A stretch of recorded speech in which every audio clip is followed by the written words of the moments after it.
Física. Curso Colbach. Tema: Introducción. Sesión 01. Soy el maestro Luis Granados. Gracias por estar aquí, te doy la bienvenida a este curso. Iniciamos. El día de hoy veremos una introducción a física y a fenómenos físicos. Física es una ciencia natural que estudia las propiedades del espacio, el movimiento, el tiempo, la materia, la energía, así como sus interacciones. Es la ciencia que tiene por objeto de estudio de las propiedades de la materia y sus interacciones mutuas. Los fenómenos físicos son aquellos procesos en los que no cambia la composición de la sustancia, es decir, son aquellos cambios reversibles, ya que ocurren cambios de energía y se detectan por observación o por medición. Son aquellos que se distinguen a simple vista, ya que no se modifica su estructura física.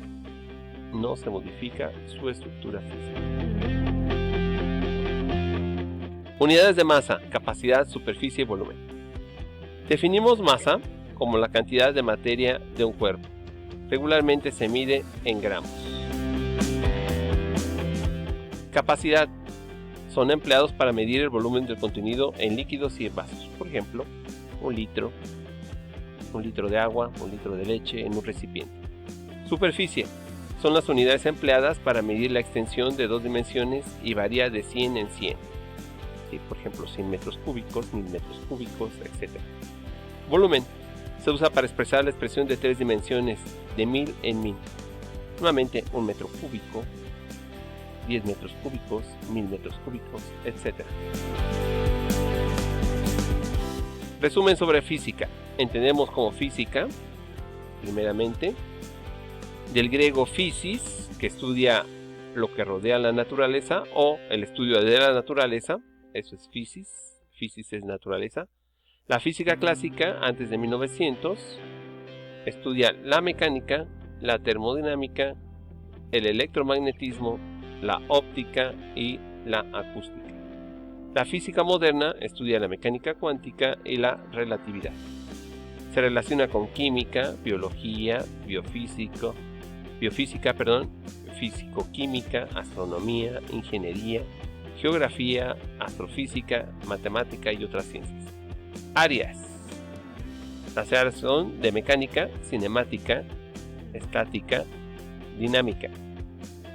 Estudian el calor, la acústica, el sonido, la óptica, la luz, los fenómenos atómicos, el átomo y los fenómenos nucleares.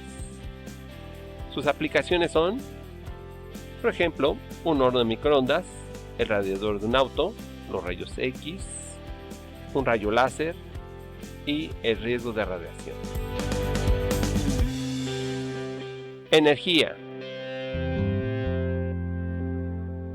En la práctica, en las situaciones no relativistas, se entiende por primera aproximación, normalmente muy buena, a descomponer la energía total en una suma de términos que se llaman las diferentes formas de la energía.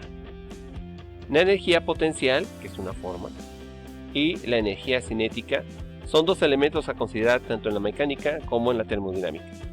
Estas formas de energía se originan por la posición y por el movimiento de un sistema de conjuntos y se conoce como energía externa de un sistema. La energía interna de un sistema es el resultado de la energía cinética de las moléculas, de los átomos, o lo que lo constituye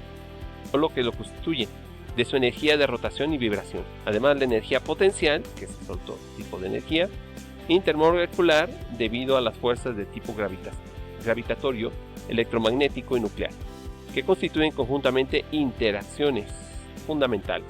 Al aumentar la temperatura de un sistema, sin que varíe nada, aumente su energía interna.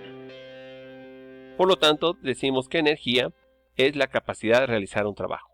Hay dos tipos de energía, la potencial y la energía cinética. Cuando hablamos de energía cinética, depende del movimiento interno o del movimiento del cuerpo o de las moléculas. Y cuando hablamos de energía potencial, hablamos que esta depende de la altura del objeto. La energía cinética depende del movimiento de los objetos y la energía potencial depende de la altura del objeto. Esos son los dos tipos de energía. Continuamos con la energía cinética. La energía cinética es fundamental, es una forma fundamental de energía debido al movimiento, lo que hemos dicho. La energía cinética estudia el movimiento de los cuerpos. Equivale al trabajo. Trabajo es la fuerza por la distancia. Muy bien. ¿Qué es necesario para que el cuerpo pase de un estado de reposo, velocidad 0, al estado de desplazamiento con una velocidad v? Es decir, de estado de reposo pasa en movimiento. Energía potencial. Cuando hablamos de energía potencial, podemos decir, puede pensarse como la energía almacenada de un sistema o como la medida de trabajo que un sistema puede entregar. Más rigurosamente, la energía potencial es un campo escalar, es decir, una función de la posición, es decir, depende de la posición o de la altura del objeto, asociada con una fuerza de tal que la diferencie entre los valores del campo de los puntos A y B. Es igual al trabajo realizado por la fuerza para cualquier recorrido entre B y A. Muy bien, cuando hablamos de energía cinética, estamos relacionándolo con trabajo y con el movimiento del objeto. Cuando hablamos de energía potencial, hablamos de energía almacenada o potencial, que depende de la altura del objeto, y esta está en relación con la fuerza. La fuerza es igual a la masa del objeto por su aceleración. Cuando hablamos de fuerza, es todo empuje o tirón. Y trabajo es fuerza por distancia. El trabajo se mide en joules y la fuerza se mide en newtons. Muy bien, en general, ET, que es la energía total de un sistema, puede componerse en energía masa, energía cinética, EK, energía potencial, EP, y energía interna, U. Por lo tanto, decimos que energía total no es otra cosa que igual a la energía de la masa, EM, energía cinética, EK, energía potencial, EP, y la energía interna del sistema.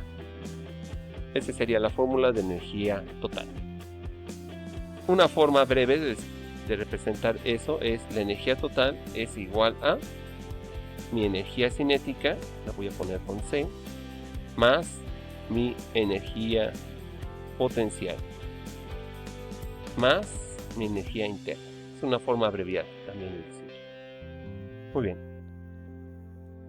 Decimos que la energía de la masa es igual a la masa por la velocidad de la luz al cuadrado. EM es igual a la masa M por la velocidad de la luz al cuadrado. Esa es la fórmula de Albert Einstein. La energía cinética, SC o EK, es igual a un medio de la masa por velocidad al cuadrado. Aquí debe ser elevado al cuadrado. La energía potencial depende de los campos externos a los que estamos sometidos el sistema y viene dada por la función de posición de la energía interna, U, que consideran que la energía de las partículas se constituye en un sistema y sus interacciones a corta distancia. Por lo tanto, podemos poner que la energía potencial es igual a mi masa por mi fuerza de gravedad G por la altura del objeto. Repito, la energía potencial es igual a la masa M por la fuerza de gravedad G por la altura del objeto. Sabiendo que G, la fuerza de gravedad, equivale a 9.81 metros sobre segundo al cuadrado. Esto equivale a la fuerza de gravedad. En realidad, esta descomposición permite distinguir entre formas de energía mecánica, EM, energía de la masa, energía cinética y energía potencial, y una forma de energía de termodinámica, que se llama U, que tiene sentido para un sistema estadístico constituido por gran número de partículas. Continuamos.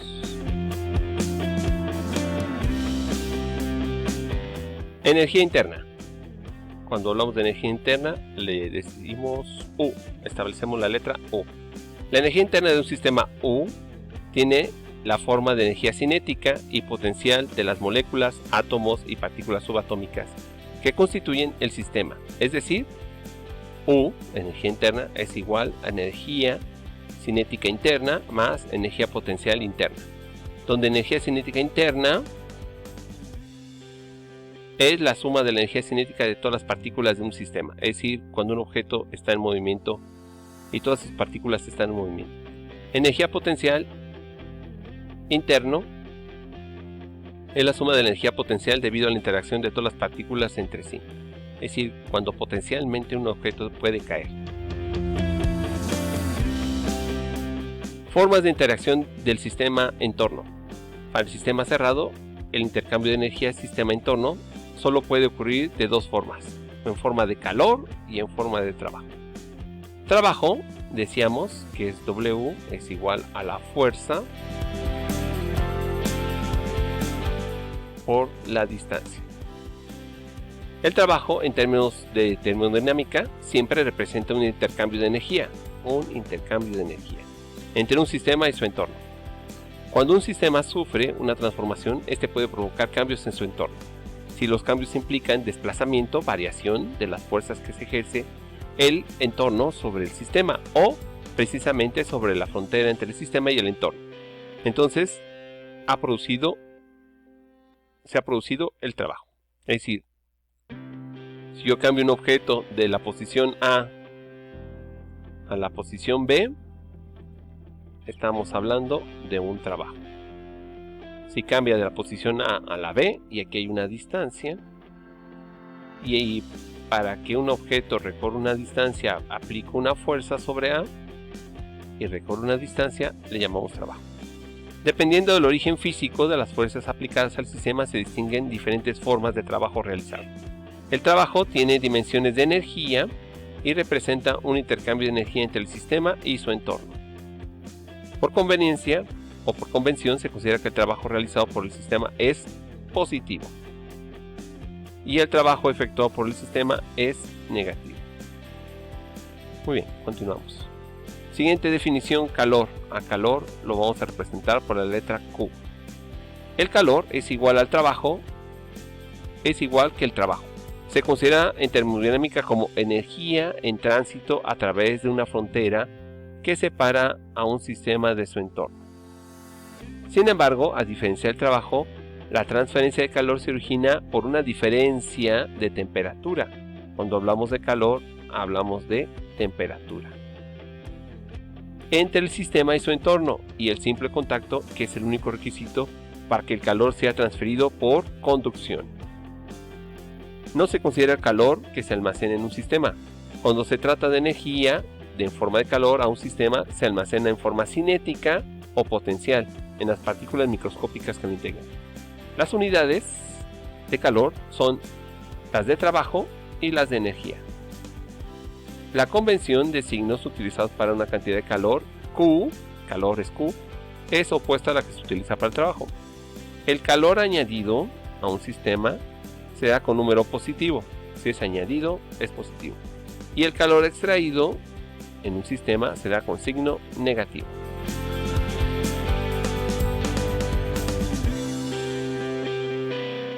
Potencia. Cuando hablamos de potencia, utilizamos esta fórmula. La potencia no es otra cosa que el trabajo entre un tiempo dado. Vamos a explicar. Ejemplo, sacar la nieve con una pala o con una máquina quitanieve. Nos va a ahorrar más trabajo si lo sacamos con una máquina quitanieve que si lo hacemos manualmente. Además, nos vamos a cansar más. El trabajo es el mismo, pero la velocidad distinta. Aquí la velocidad es importante. La máquina lo hace mucho más rápido, es decir, más potente. Cuando se realiza una cantidad de trabajo dW, en un intervalo de tiempo dt, la potencia media se define como la velocidad media en la que se realiza el trabajo. Es decir, la potencia es igual al trabajo sobre el tiempo dado. Está medido en joules, el trabajo se mide en joule.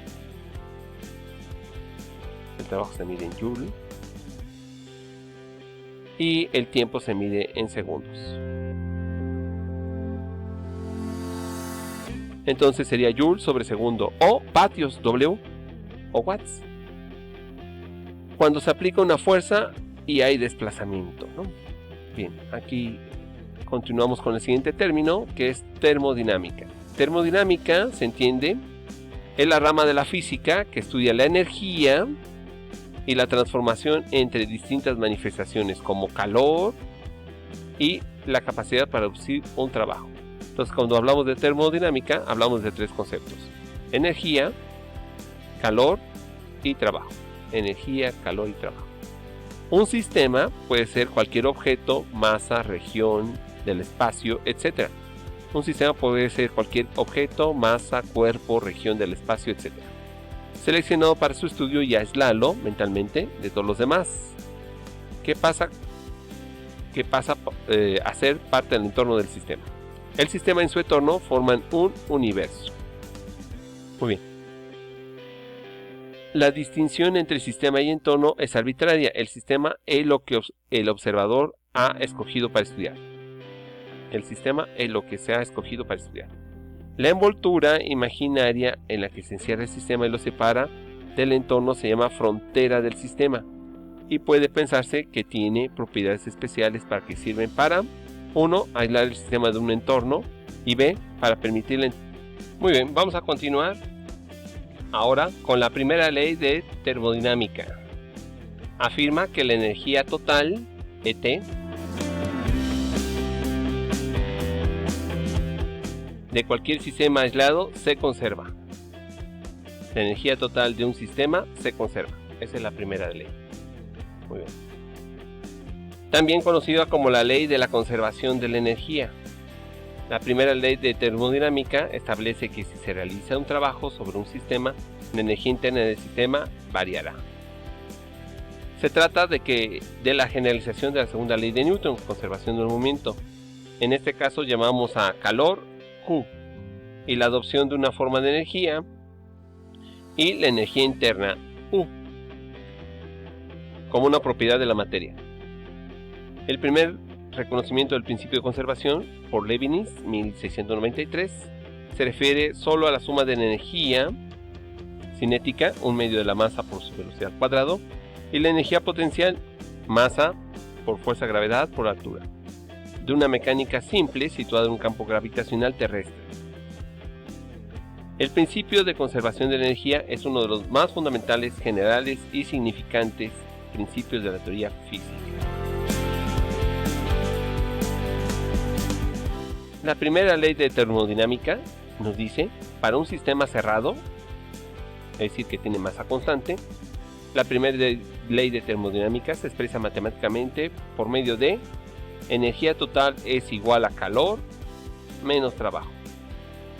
Energía total es igual al calor Q menos el trabajo.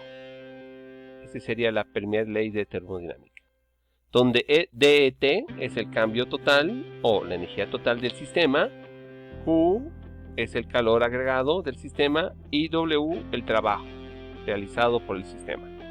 La primera ley de termodinámica expresa que el cambio total de energía de un sistema cerrado es igual al calor transferido al sistema menos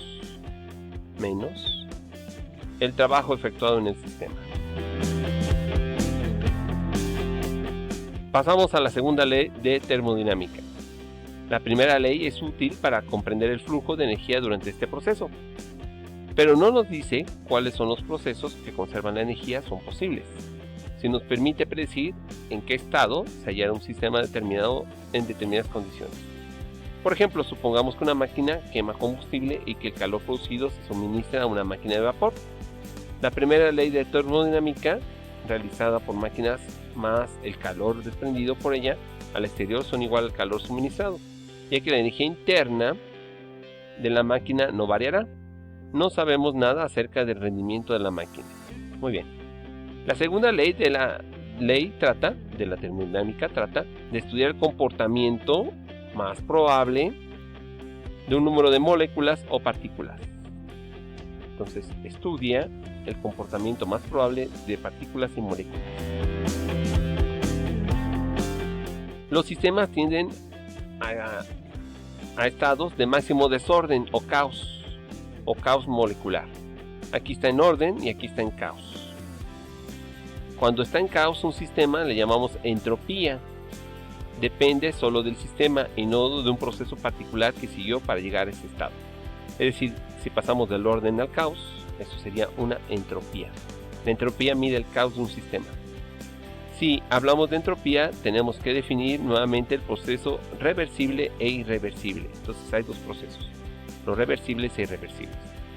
Un proceso reversible es aquel que se puede hacer que el sistema vuelva a su estado original, es decir, que regrese a su estado original, sin variación neta del sistema ni del medio ambiente. En cambio, si es irreversible, no puede regresar a su estado original.